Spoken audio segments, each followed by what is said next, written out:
Gente, eu tô super feliz que a gente tá aqui em mais uma segunda-feira e estudando o livro de Neemias. Tem uma mudança que tá acontecendo agora. Até então, de outubro até hoje, eu tava postando os devocionais tanto no Instagram como aqui no YouTube também. Só que agora, que vocês já conhecem os devocionais, né, de toda segunda-feira, eu tô direcionando tudo aqui pro YouTube. Até porque eu acho que ali no Instagram acaba se perdendo e no YouTube fica mais organizado por tópico.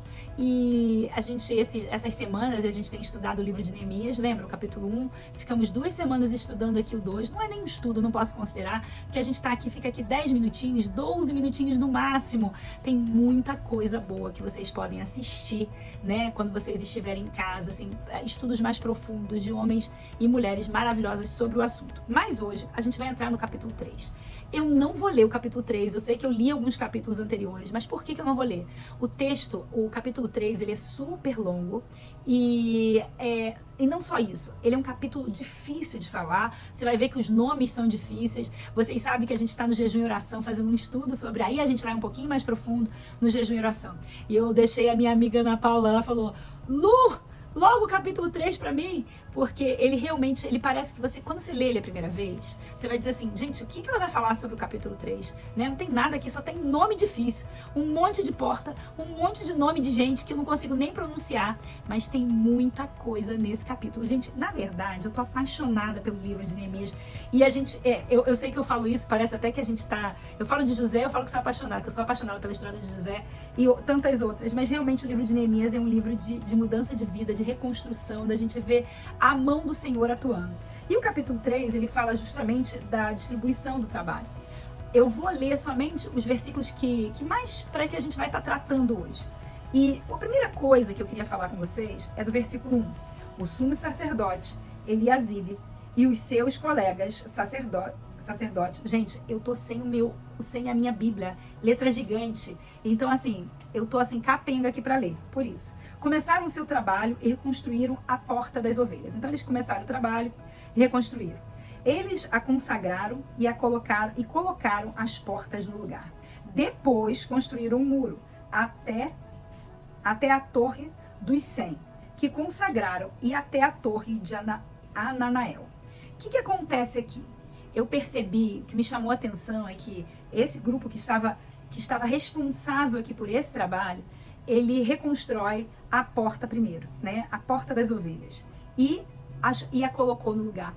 Uma porta naquela época, ela fazia toda a diferença. Eu acho que eu já falei isso pra vocês. Se eu não falei, deixa eu falar novamente. Se eu não falei, deixa eu falar ou vou estar repetindo e reforçando. Uma porta, ela significava muito para uma cidade, porque ela era onde as causas eram julgadas, né? Então, uma cidade sem porta era sem a justiça, né? Era uma cidade largada, sem leis, sem princípios. Então, para a dignidade daquela cidade, foi importante que eles colocassem a porta no lugar. E justamente a porta das ovelhas, que tem tanto significado, que você precisa estudar mais e mais a fundo. Eu não vou ter tempo agora de tratar, mas eu quero tratar essa questão da porta sendo erguida novamente. E quantas vezes nós precisamos da nossa dignidade? Nós estamos nos sentindo tão por baixo, que também estamos nos sentindo como Jerusalém, indignas.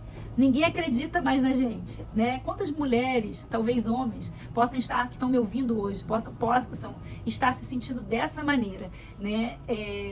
De uma maneira indignos de receber o amor desse Deus. Mas eu quero te lembrar nessa manhã que o Senhor pode fazer tudo novo. Jerusalém, ele estava mais de 100 anos embaixo de escombros, mas mesmo assim, Deus restaurou aquele lugar. Deus restaurou o que parecia ser impossível em 52 dias, gente. O que está há mais de 100 anos abandonado, destruído, quebrado. Então, para Deus não é impossível. Mas você tem que crer e andar com passos de fé. Outra coisa também que me chama muita atenção aqui no capítulo 3, e eu quero assim chamar a atenção de vocês, o trecho seguinte foi reparado, o versículo 5. O trecho seguinte foi reparado pelos homens de Tecoa, mas os nobres dessa cidade não quiseram se ajuntar ao serviço, rejeitando a orientação dos seus supervisores. Todos os versículos aqui vai dizendo da distribuição do trabalho, como esse trabalho foi possível, porque todos ajudaram. Mas no versículo 5 a gente vê que os nobres dessa cidade não quiseram.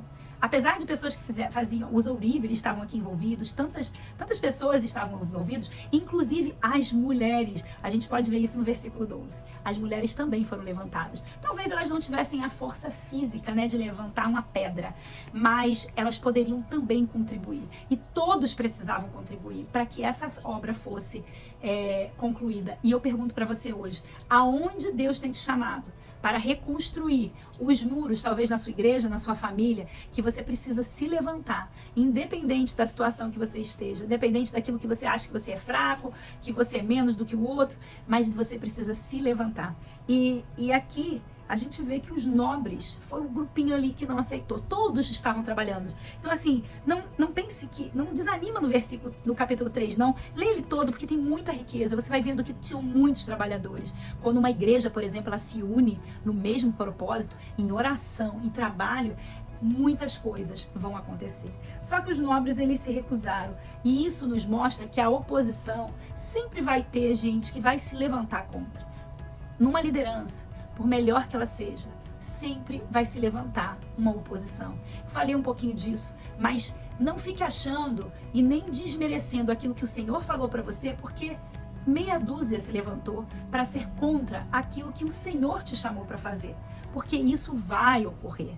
Então, assim, um bom líder, ele não vai agradar a todos. Não vai. Então, você tem que pensar assim, se você está fazendo a coisa certa, se a maioria tem realmente abraçado, você tem inspirado as pessoas que estão ao seu lado. É isso que você tem que ver. E o versículo 12, né, como eu falei com você, que as mulheres também fazendo a diferença nesse trabalho. Outra coisa muito interessante, e tem um estudo muito maravilhoso do reverendo Hernando de Dias Lopes, que vale a pena você ver, é mais ou menos 1 hora de estudo, mas que ele fala sobre isso também. E é interessante que todos os trabalhadores, Neemias, ele foi tão bom da forma administrativa quando ele preparou aqueles grupos de trabalho, que ele botava as pessoas na frente da porta das suas casas, né? Então, assim, eu trabalharia perto de onde eu moro. E aquilo, isso pra mim, me faz, assim, eu fiquei pensando, né? Além dele ser um administrador excelente, Neemias, mas foi além. É como se fosse assim, você vai trabalhar nas coisas do Senhor, você vai fazer esse trabalho, mas você também não pode abandonar a sua casa. Você tem responsabilidade nos 2 lugares. Então, assim, continua ali nos muros, na reconstrução, mas você também tem uma grande responsabilidade com os seus filhos, com os seus pais, com o seu marido, naquilo que corresponde à sua casa, aonde o Senhor colocou. Existe uma responsabilidade e às vezes a gente tem negligenciado isso, não é mesmo? Então, assim, eu espero que essa palavra possa ter abençoado o seu dia, ter abençoado o seu coração. Esse é o intuito. Lembrando, coloca aqui o sininho, não esquece, e eu tô te lembrando aqui que toda semana a gente vai estar, toda segunda-feira juntas, tá bom? Deus abençoe!